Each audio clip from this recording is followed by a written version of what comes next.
ভাই সাহেব, মেয়ে দেখে পছন্দ হয়েছে আপনাদের? আলহামদুলিল্লাহ, আমাদের মেয়ে পছন্দ হয়েছে।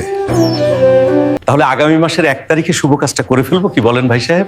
জি ভাই, এর আগে একজন আর একজনকে ভালো করে বোঝাপড়ার একটা সুযোগ দেন ভাই সাহেব। একটা নতুন সকাল, একটা নতুন শুরু।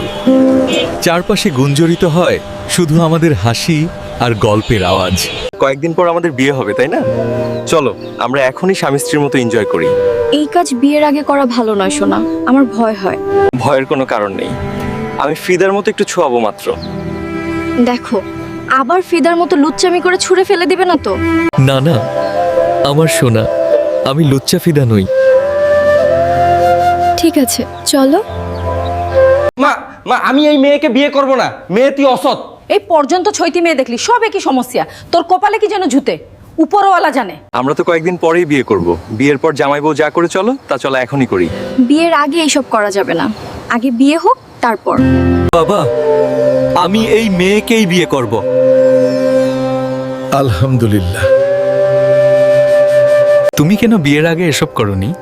আমি তো তোমাকেই বিয়ে করতাম। এর আগে লুইচ্চা ফিদার মতন ছয়টি ছেলেকে বিশ্বাস করে সব দিয়েছিলাম, কিন্তু কেউ আমাকে বিয়ে করেনি। এবার আর তোমার বেলায় সেই ভুল করিনি আমার জান।